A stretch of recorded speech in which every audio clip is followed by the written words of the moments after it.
نحمده ونصلي ونسلم على رسوله الكريم أما بعد فأعوذ بالله من الشيطان الرجيم بسم الله الرحمن الرحيم لن ينال الله لحومها ولا دماؤها ولكن يناله التقوى منكم صدق اللہ العظیم۔ قربانی کے احکام اور مسائل، عشرہ ذی الحجہ کے فضائل۔ نبی پاک صلی اللہ تعالیٰ علیہ وسلم نے فرمایا اللہ تعالیٰ کی عبادت کے لیے عشرہ ذی الحجہ سے بہتر کوئی زمانہ نہیں۔ ان میں ایک دن کا روزہ ایک سال کے روزوں کے برابر ہے، ایک رات کی عبادت شب قدر کی عبادت کے برابر ہے۔ ترمذی شریف، ابن ماجہ۔ قرآن مجید میں سورہ فجر میں اللہ تعالیٰ نے 10 راتوں کی قسم کھائی اور وہ 10 راتیں جمہور کے قول کے مطابق یہ عشرہ ذی الحجہ کی راتیں ہیں۔ خصوصاً 9 ذی الحجہ کا روزہ رکھنا ایک سال گزشتہ اور ایک سال آئندہ کے گناہوں کا کفارہ ہے۔ عید کی رات میں بیدار رہ کر عبادت میں مشغول رہنا بڑی فضیلت اور ثواب کا موجب ہے۔ ایام تشریق نامی تاریخ کی صبح سے 13ویں تاریخ کی عصر تک یہ ایام تشریق ہیں۔ ہر نماز کے بعد بآواز بلند تکبیر تشریق کہنا، اللہ اکبر لا الہ الا اللہ واللہ اکبر وللہ الحمد۔ یہ با جماعت نماز پڑھنے والا ہو یا الگ نماز پڑھنے والا ہو، دونوں پر تکبیر تشریق پڑھنا واجب ہے۔ اسی طرح مرد و عورت دونوں پر بھی تکبیر پڑھنا واجب ہے، البتہ عورت بآواز بلند تکبیر نہ کہے، آہستہ سے کہے۔ فتاوی شامی۔ عید الاضحیٰ کے دن مسنون اعمال: صبح سویرے اٹھنا، غسل، مسواک کرنا، پاک اور صاف عمدہ کپڑے جو پاس ہوں پہننا، خوشبو لگانا، نماز سے پہلے کچھ نہ کھانا، عیدگاہ کو جاتے ہوئے راستے میں بآواز بلند تکبیر کہنا۔ نماز عید کا طریقہ: نماز عید ہو یا نماز عید الفطر ہو یا عید الاضحیٰ ہو، دونوں کا طریقہ ایک ہی ہے۔ اس کا طریقہ یہ ہے کہ سب سے پہلے نیت کریں گے 2 رکعت نماز عید الفطر یا عید الاضحیٰ واجب زید 6 تکبیروں کے ساتھ پیچھے امام کے اللہ اکبر۔ پہلی تکبیر کے بعد آپ نے ہاتھ باندھ لینے، ہاتھ باندھنے کے بعد ثنا پڑھنی، سبحانک اللہم وبحمدک وتبارک اسمک وتعالی جدک ولا الہ غیرک، ولا الہ غیرک تک پڑھنے کے بعد آپ نے ہاتھ کانوں تک لے جانے، تکبیر کہتے ہوئے ہاتھوں کو چھوڑ دینا ہے، پھر دوسری تکبیر کہنی، پھر اسی طرح ہاتھوں کو کانوں تک لے جا کر چھوڑ دینے، اور اس کے بعد تیسری تکبیر کے بعد ہاتھ باندھ لینے۔ اس کے بعد امام قرات کرے گا، سورہ فاتحہ پڑھے گا اور کوئی دوسری سورت ساتھ ملائے گا، اور اس کے بعد رکوع سجدہ مکمل کر کے اس کے بعد دوسری رکعت کے لیے کھڑے ہو جانا ہے۔ پہلے قرات ہوگی، سورہ فاتحہ پڑھے گا امام، اور اس کے بعد کوئی دوسری سورت ساتھ ملائے گا۔ اس کے بعد 3 زید تکبیریں کہنی ہیں، قرات کے بعد 3 زید تکبیریں کہنی ہیں۔ تینوں تکبیروں میں ہاتھ کانوں تک لے جا کر چھوڑ دینے ہیں، اور چوتھی تکبیر میں اللہ اکبر کہتے ہوئے بغیر ہاتھ اٹھائے رکوع میں جانا ہے، اور رکوع سجدہ مکمل کر کے آپ نے اپنی نماز مکمل کر لینی۔ یہ ہے نماز عیدین کا طریقہ۔ دونوں نمازیں یعنی عید الفطر اور عید الاضحیٰ، دونوں کی نماز کا طریقہ ایک ہی ہے۔ باقی اگر کوئی نماز میں تاخیر سے پہنچا یعنی دیر سے پہنچا اور ایک رکعت نکل گئی ہو، تو فوت شدہ رکعت کو پہلی رکعت کی ترتیب کے مطابق قضا کر لے گا، یعنی ثنا سبحانک اللہم کے بعد 3 زید تکبیریں کہے گا اور آگے ترتیب کے مطابق رکعت پوری کر لے گا۔ اسی طرح اگر تکبیریں دیر سے بندہ کوئی آیا ہے، نمازی مقتدی کوئی دیر سے آیا تو وہ تکبیریں ہو چکی ہیں پہلی رکعت کی، تو وہ ادھر کھڑے کھڑے تکبیریں کہہ سکتا ہے۔ اسی طرح اگر کوئی رکوع میں پہنچا ہے تو وہ رکوع میں زید تکبیریں کہہ سکتا ہے، یا کھڑے کھڑے تکبیریں کہہ کر رکوع میں چلا جائے۔ نماز عید کے بعد خطبہ سننا مسنون ہے، خطبہ سننے کا اہتمام کرنا چاہیے، خطبے سے پہلے اٹھنا درست نہیں ہے۔ قربانی کے فضائل: قربانی کرنا واجب ہے۔ رسول اللہ صلی اللہ تعالیٰ علیہ وسلم نے ہجرت کے بعد ہر سال قربانی فرمائی، کسی سال ترک نہیں فرمائی۔ جس عمل کو نبی پاک صلی اللہ علیہ وسلم لگاتار کریں اور کسی سال بھی نبی پاک صلی اللہ علیہ وسلم نے اس عمل کو نہیں چھوڑا، تو اس عمل کے واجب ہونے کی یہ دلیل ہے۔ نبی پاک صلی اللہ تعالیٰ علیہ وسلم نے قربانی نہ کرنے والوں پر وعید ارشاد فرمائی ہے۔ حدیث پاک میں ہے، بہت سی وعید حدیث پاک میں ملتی ہیں۔ مثلاً آپ صلی اللہ علیہ وسلم نے یہ ارشاد فرمایا کہ جو قربانی نہ کرے وہ ہماری عیدگاہ میں نہ ہے۔ اس کے علاوہ خود قرآن مجید میں بعض آیات سے بھی قربانی کا وجوب ثابت ہوتا ہے کہ قربانی کرنا واجب ہے۔ جو لوگ حدیث کے مخالف ہیں اور اس کو حجت نہیں مانتے وہ قربانی کا انکار کرتے ہیں، ان سے جو لوگ متاثر ہوتے ہیں وہ کہتے ہیں کہ پیسے دے دیے جائیں، یتیم خانے میں رقم دی جائے، اسی طرح باقی جو ہے مساکین کو رقم دی جائے، ایسے قربانی بھی پیسے ضائع نہ کرے۔ یہ بالکل غلط ہیں، کیونکہ عمل کی ایک تو صورت ہوتی ہے اور دوسری حقیقت۔ قربانی کی صورت یہی ظاہری ہے، ضروری ہے، اور اس کی بڑی مصلحتیں ہیں۔ اس کی حقیقت اخلاص ہے۔ آیت قرآنی سے بھی یہی حقیقت معلوم ہوتی ہے۔ قربانی کی بڑی فضیلتیں ہیں۔ مسند احمد کی روایت میں ایک حدیث پاک ہے، حضرت زید بن ارقم کہتے ہیں کہ رسول اللہ صلی اللہ تعالیٰ علیہ وسلم سے صحابہ کرام نے عرض کیا کہ یہ قربانیاں کیا ہیں؟ آپ صلی اللہ علیہ وسلم نے فرمایا قربانی تمہارے باپ ابراہیم کی سنت ہے۔ صحابہ نے پوچھا ہمارے لیے اس میں کیا ثواب ہے؟ آپ نے فرمایا اس میں ایک بال کے عوض نیکی ہے۔ صحابہ کرام نے فرمایا اون کے متعلق کیا ہے؟ اس کے متعلق آپ صلی اللہ علیہ وسلم نے فرمایا اون کے متعلق بھی ایک بال کے عوض بھی نیکی ہے۔ حضرت عائشہ صدیقہ رضی اللہ تعالی عنہا فرماتی ہے کہ نبی پاک صلی اللہ علیہ وسلم نے فرمایا کہ قربانی کے دن اس سے زیادہ کوئی عمل محبوب نہیں ہے، یعنی قربانی کے دن خون بہانا یہ اللہ تعالیٰ کے نزدیک سب سے زیادہ محبوب عمل ہے۔ قیامت کے دن قربانی کا جانور اپنے سینگوں، بالوں، کھروں کے ساتھ لایا جائے گا، اور خون کے زمین پر گرنے سے پہلے اللہ تعالیٰ کے یہاں قبولیت کی سند لے لیتا ہے۔ اس لیے تم قربانی کو خوش دلی سے کرو۔ ابن عباس رضی اللہ تعالیٰ عنہ فرماتے ہیں قربانی سے زیادہ کوئی دوسرا عمل نہیں ہے الا یہ کہ رشتہ داری کا پاس کیا جائے۔ رسول اللہ صلی اللہ تعالیٰ علیہ وسلم نے اپنی صاحبزادی حضرت فاطمۃ الزہرا رضی اللہ تعالیٰ عنہا سے ارشاد فرمایا کہ تم اپنی قربانی ذبح ہوتے وقت موجود رہو، کیونکہ پہلا قطرہ خون گرنے سے پہلے انسان کی مغفرت ہو جاتی ہے۔ قربانی کے فضیلت کے بارے میں متعدد احادیث مبارکہ ہیں، اس لیے اہل اسلام سے درخواست ہے کہ اس عبادت کو ہرگز ترک نہ کریں جو اسلام کے شعائر میں سے ہے۔ اس سلسلے میں جن شرائط اور آداب کا ملحوظ رکھنا ضروری ہے انہیں اپنے سامنے رکھیں اور قربانی کا جانور خوب دیکھ بھال کر خریدیں۔ مسائل قربانی کے مسائل۔ مسئلہ نمبر 1، جس شخص پر صدقہ فطر واجب ہے اس پر قربانی واجب ہے، یعنی قربانی کے 3 ایام 10، 11، 12 ذوالحجہ یہ قربانی کا ایام ہے۔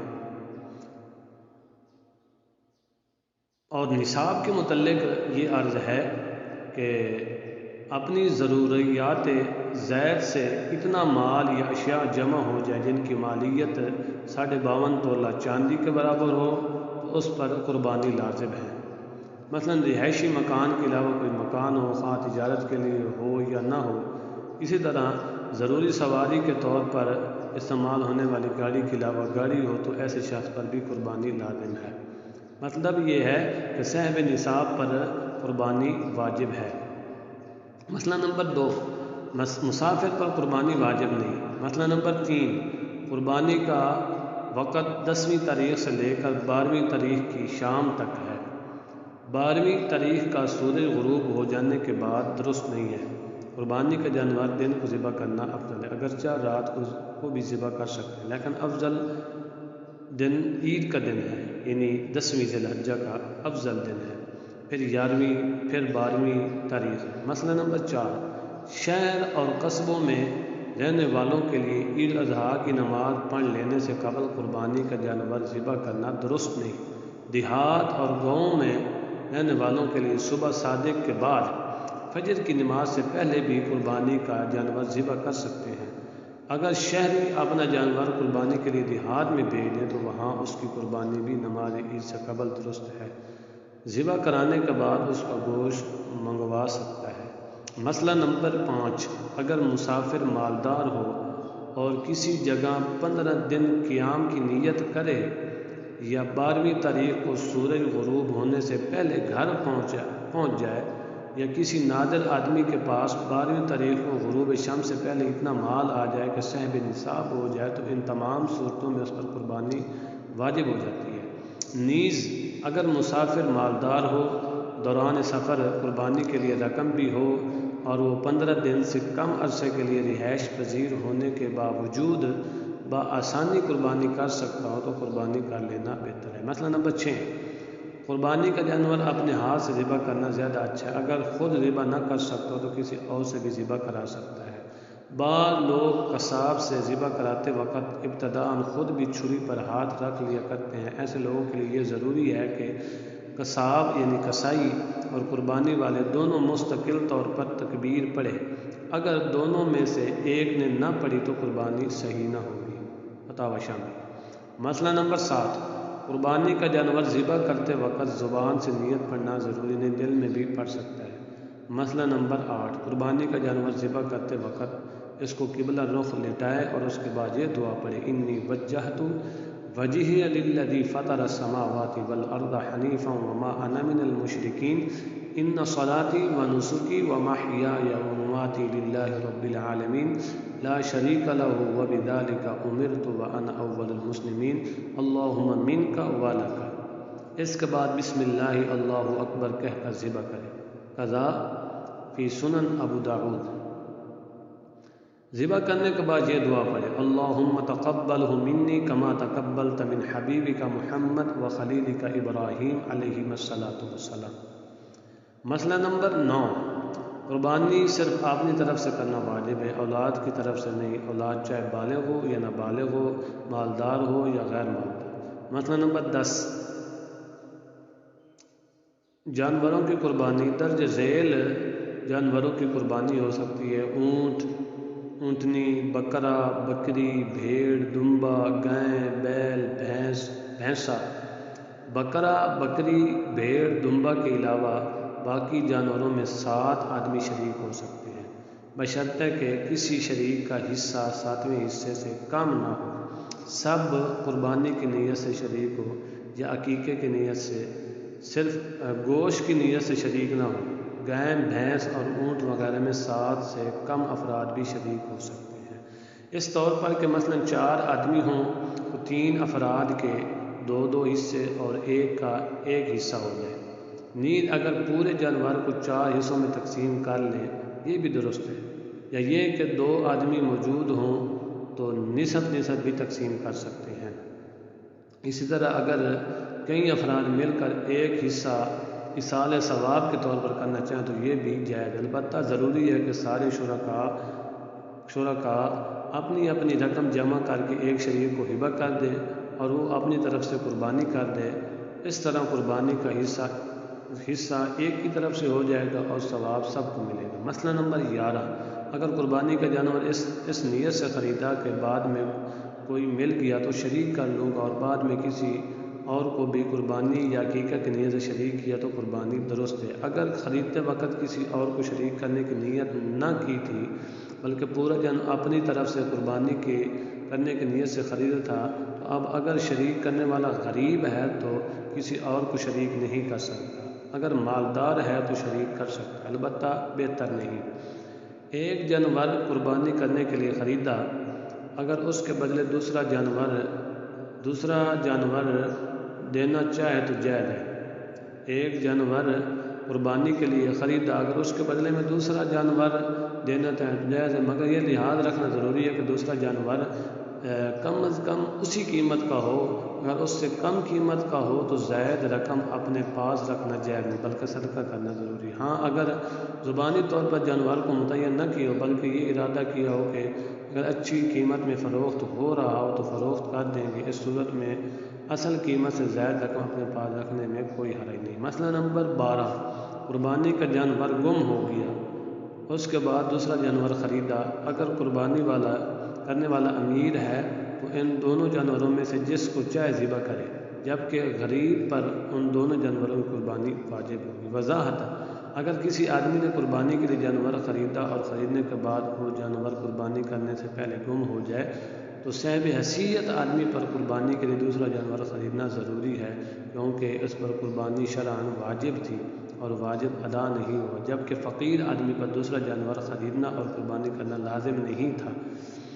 اس کے باوجود غریب نے دوسرا جانور بھی خرید لیا۔ اب اگر مالدار اور غریب ہر دو کا پہلا گم شدہ جانور مل جائے تو امیر پر صرف شرعی قربانی ایک واجب ادا کرنا لازم ہے، جس جانور کو ذبح کر دے کافی ہے، جبکہ غریب پر خود سے واجب کردہ جانوروں کی قربانی کرنا لازم ہے۔ اس کی تفصیل یوں ہے کہ امیر آدمی پر نصاب کی وجہ سے قربانی واجب تھی، اس نے وہ ادا کر دی اور اس کے حق میں جانور متعین نہیں ہوا تھا، اسے اختیار ہے کہ جس جانور کو چاہے ذبح کر دے، جبکہ غریب آدمی پر قربانی لازم نہیں تھی۔ غریب نے از خود جانور خرید کر اپنے اوپر قربانی کو لازم کر لی اور جو جانور اس نے خریدا وہ بھی متعین ہو گیا۔ اب پہلا جانور جو غریب کے حق میں قربانی کے نام سے متعین ہو چکا، اگر وہ گم ہو جائے تو اس کے بدلے دوسری قربانی لازم نہیں تھی۔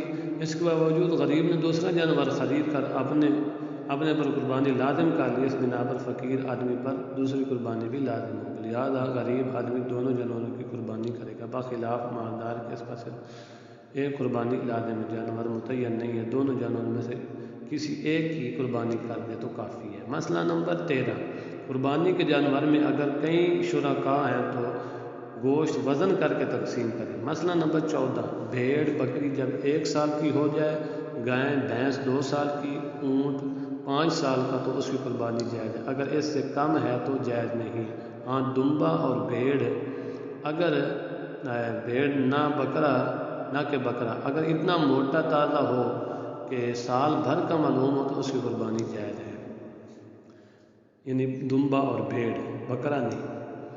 موجودہ دور میں جانوروں کو تول کر کے وزن کر کے خرید و فروخت کرنا بھی جائز ہے، ایسی قربانی بلا شبہ درست ہے۔ مسئلہ نمبر 15، قربانی کا جانور اگر اندھا ہو یا ایک آنکھ کی 1/3 یا اس سے زائد روشنی جاتی رہی ہو، یا ایک کان 1/3 یا اس سے زیادہ کٹ گیا ہو، یا دم 1/3 یا اس سے زیادہ کٹ گئی ہو تو ایسے جانور کی قربانی جائز نہیں۔ گائے اور بھینس کے 2 تھن یا بکری کا 1 تھن خشک ہو چکا ہو یا پیدائشی طور پر نہ ہو تو ایسے جانور کی قربانی بھی درست نہیں ہے۔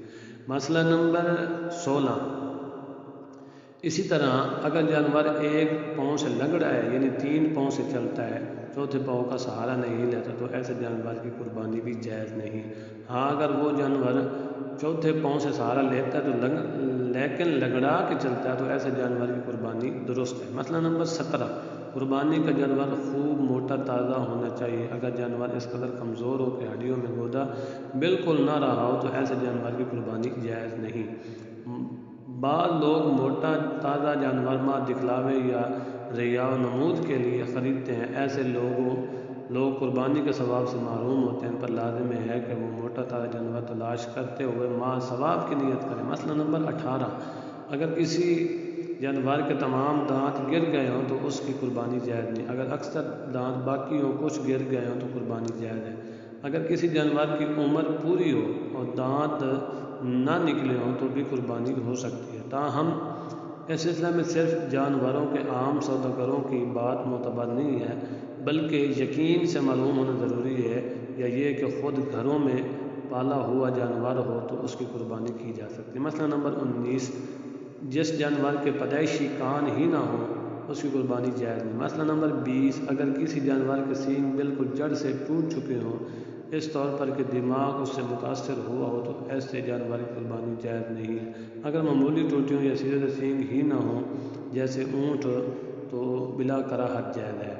اسی طرح گائے بکری وغیرہ کے اگر پیدائشی سینگ نہ ہو تو اس کی قربانی بھی جائز ہے۔ مسئلہ نمبر 21، خارش زدہ جانور کی قربانی جائز ہے، البتہ اگر خارش کی وجہ سے بے حد کمزور ہو گیا تو پھر جائز نہیں ہے۔ مسئلہ نمبر 22، اگر قربانی کے جانور میں کوئی عیب پیدا ہوا ہو جس کے ہوتے ہوئے قربانی درست نہ ہو تو مالدار شخص کے لیے ضروری ہے کہ دوسرا جانور اس کے بدلے میں خرید کر قربانی کرے۔ غریب ہے تو اسی جانور کی قربانی کر سکتا ہے، اگر قربانی کے جانور کو ذبح کرنے کے لیے گراتے ہوئے کوئی عیب پیدا ہو جائے، مثلا ٹانگ کی ہڈی ٹوٹ جائے یا سینگ وغیرہ ٹوٹ جائے تو اس سے قربانی پر اثر نہیں پڑے گا، البتہ جانور کو گراتے وقت احتیاط کرنی چاہیے۔ مسئلہ نمبر 23، قربانی کے گوشت میں بہتر یہ ہے کہ 3 حصے کرے، ایک حصہ اپنے لیے رکھے، ایک حصہ اپنے رشتہ داروں کو دے اور ایک حصہ فقراء اور مساکین کو دے، لیکن اگر سارے کا سارا اپنے لیے رکھے تب بھی جائے۔ مسئلہ نمبر 24، قربانی کی کھال کسی کو فروخت کے طور پر دے یا فروخت کر کے اس کی قیمت فقراء کو دے، البتہ اگر کسی دینی تعلیم کے مدرسے اور جامع کو دے دے تو یہ سب سے بہتر ہے، کیونکہ علم دین کا احیاء سب سے بہتر ہے۔ مسئلہ نمبر 25، قربانی کی کھال کو اپنے مصرف میں بھی لایا جا سکتا ہے، اس طور پر کہ اس کا عین باقی رہے، مثلا مسلح بنائے یا رسی یا چھلنی بنائے، درست ہے۔ مسئلہ نمبر 26، قربانی کی کھال کی قیمت مسجد کی مرمت یا امام، مؤذن یا مدرس یا خادم کی تنخواہ میں نہیں لی جا سکتی، نہ اس سے مدارس کی تعمیر ہو سکتی ہے، نہ شفاخانوں اور یا دیگر رفاعی اداروں کی۔ مسئلہ نمبر 27، قربانی کی کھال کسائی کو اجرت میں دینا جائز نہیں ہے۔ اگر کسی کی قربانی کی کھال چوری ہو گئی یا چھن گئی تو اسے چاہیے کہ وہ کھال کی رقم صدقہ کر دے، اگر استطاعت نہ ہو تو کوئی حرج نہیں، قربانی پر فرق نہیں پڑے گا۔ مسئلہ نمبر 28، اگر قربانی کے 3 دن گزر گئے اور قربانی نہیں کی تو اب ایک بکری یا بھیڑ کی قیمت خیرات کر دے، اگر جانور خریدا تھا مگر قربانی نہیں کی تو بعینی وہی جانور خیرات کر دے۔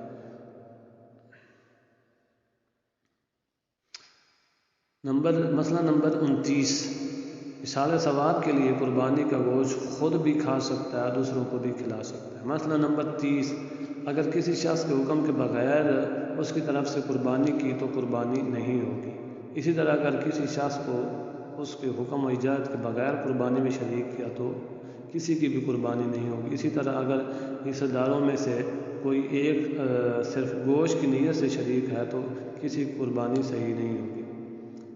اسی طرح نمبر 31، قربانی کا گوشت غیر مسلم کو بھی دے سکتے ہیں، البتہ کسی کو اجرت میں نہیں دے سکتے۔ مسئلہ نمبر 32، گابھن جانور کی قربانی صحیح ہے، اگر بچہ زندہ نکلے تو اس کو بھی ذبح کر دے اور گوشت آپس میں تقسیم کرنے کی بجائے صدقہ کر دیا جائے۔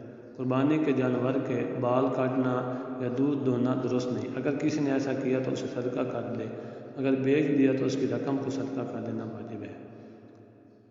جو شخص قربانی کرنا چاہے اس کے لیے مستحب یہ ہے کہ 1 ذو الحجہ سے قربانی کا جانور ذبح ہونے تک نہ اپنے جسم کے بال کاٹے نہ ناخن کاٹے، البتہ اگر زیر ناف اور بغل کے بالوں پر 40 روز کا عرصہ گزر چکا ہو تو ان بالوں کو صفائی کرنا بہتر ہے۔ مسئلہ نمبر 34، قربانی کا گوشت 3 دن سے زیادہ تک بھی رکھا جا سکتا ہے۔ مسئلہ نمبر 35، جانور ذبح کرنے کے لیے چھری خوب تیز ہونی چاہیے تاکہ جانور کو تکلیف نہ ہو۔ مسئلہ نمبر 36، اگر کوئی شخص اپنی قربانی کا گوشت سارا کا سارا کسی اور کو کھلا دے، خود کچھ بھی نہ کھائے تو ایسا کر سکتا ہے۔ مسئلہ نمبر 37، خصی جانور کی قربانی جائز بلکہ افضل ہے، کیونکہ ایسے دوسرے۔ مسئلہ نمبر 38، ذبح کرتے وقت تکبیر کے علاوہ کچھ اور نہیں کہنا چاہیے، مثلا بسم اللہ تقبل من فلان۔